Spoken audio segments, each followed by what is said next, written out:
વાપી નજીકના બલીઠા જકાત નાકા પાસેથી રવિવારે ઢળતી સાંજના સમયે અજાણ્યાનો મૃતદેહ મળી આવ્યો હતો। તેના શરીર પર ઈજાઓ થયેલી હોય જેથી હત્યાની આશંકા વ્યક્ત કરવામાં આવી અને આ બનાવ બાબતે જે તે સમયે વાપી ટાઉન પોલીસ અને 108 એમ્બ્યુલન્સની ટીમને જાણ કરવામાં આવી।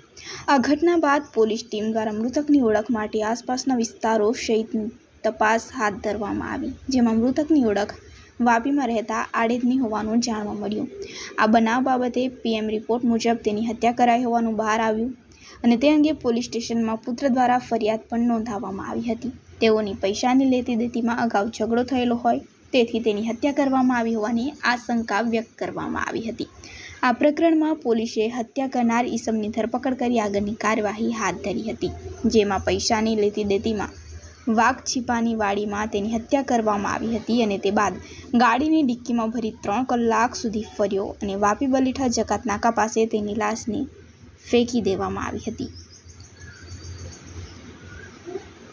પોલીસે પકડાયેલા ઈસમ રાજેશ ઉર્ફે બબલુ યાદવની પૂછપરછ દરમિયાન તેઓએ રામબિહારી ભારદ્વાજ પાસેથી વીસીના ₹8 લાખ તથા સહારા ઇન્ડિયા કંપનીમાં ભરેલા ₹8 લાખ મળી કુલ 16 લાખની રકમ લેવાની નીકળતી હતી અને તેની વારંવાર માંગણી કરવા છતાં આપતો ન હતો, જેથી તેઓએ ગત તારીખ 2/6/2024ના રોજ રામબિહારીને રાજેશે દુકાન પર બોલાવ્યો અને તેને બંને જણા રાજેશની બલેનો ગાડી નંબર GJ15CK1440માં બેસી રાજેશની વડખંભામાં આવેલ કેરીના મંડપમાં ગયા હતા। ત્યાં પણ પૈસાની માંગણી કરતા ઝઘડો થયો, જે બાદ તેઓ વાઘછીપામાં આવેલ મેહુલ પટેલની વાડીએ ગયા, જ્યાં રાજેશ કેળાની ખેતી કરવા ભાડે રાખવાની હતી તેનું પેમેન્ટ મેહુલને કરવાનું હોય, જેથી બંને વચ્ચે ફરીથી પૈસાની રકઝક થઈ અને તે સમયે વાડીમાં કોઈ હાજર ન હોય, જેથી ઉશ્કેરાઈ ગયેલા રાજેશે રામબિહારીને મુક્કો માર્યો હતો, જે બાદ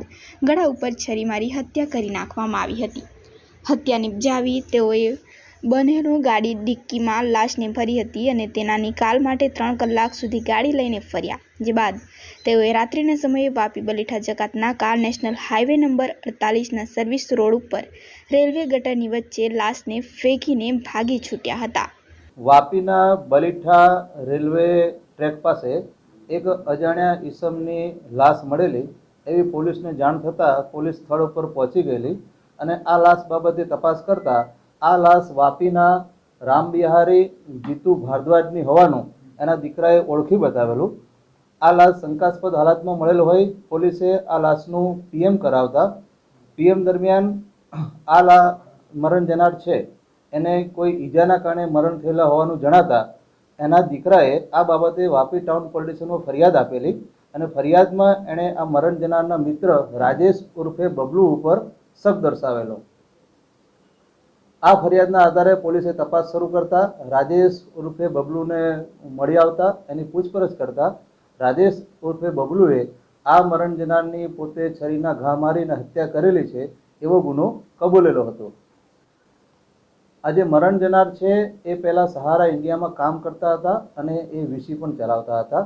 આરોપી છે રાજેશ ઉર્ફે બબલુ, એણે મરણ જનાર પાસે વીસીમાં 8 લાખ રૂપિયા લેવાના હતા અને સહારા ઇન્ડિયામાં પણ એને 8 લાખ રૂપિયા રોકેલા હતા। એમ મળીને કુલ 16 લાખ રૂપિયા આરોપીએ મરણ જનાર પાસેથી લેવાના હતા।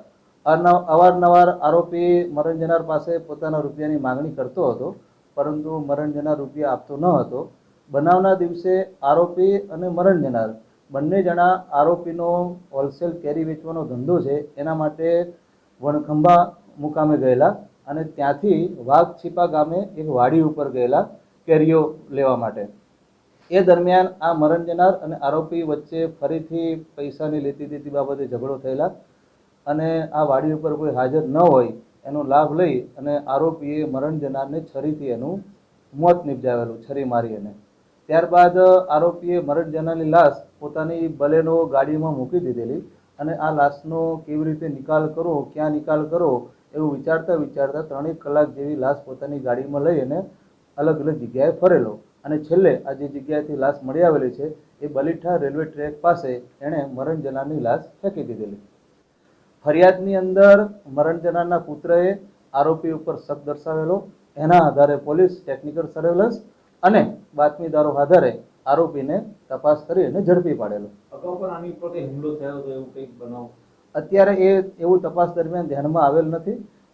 જે પણ મુદ્દાઓ છે તપાસના, એ તમામ મુદ્દાઓની પોલીસ તપાસ કરી રહી છે. હાલમાં આરોપીએ આ પ્રકારનું કારણ જણાવેલું છે. આ સિવાય અન્ય કોઈ કારણ છે કે કેમ એ બાબતે પણ પોલીસ તપાસ કરી રહી છે. ત્યારે જે પોલીસ તપાસમાં જાણવા મળ્યું છે એ પ્રમાણે આરોપી છે એ કેળાનો હોલસેલનો વેપાર કરે છે. હાલ કેરીની સિઝન ચાલે છે તો કેરીનો હોલસેલનો વેપાર કરે છે. આરોપી જે છે એ મરણ જનાર સાથે વીસી બાબતે સંકળાયેલો હતો અને સહારા ઇન્ડિયાનું કામ મરણ જનાર કરતો હતો. એમાં પણ આરોપીએ પોતાના 8 લાખ રૂપિયા જેવા રોકાણ કરેલા હતા. એમ મળીને ટોટલ 16 લાખ રૂપિયા આરોપીએ મરણ જનાર પાસેથી લેવાના હતા એવું અત્યારે તપાસમાં જાણવા મળેલ છે અને એના કારણે જ આરોપીએ આ મરણ જનારની હત્યા કરી હોય એવું તપાસ દરમિયાન જણાઈ આવે છે.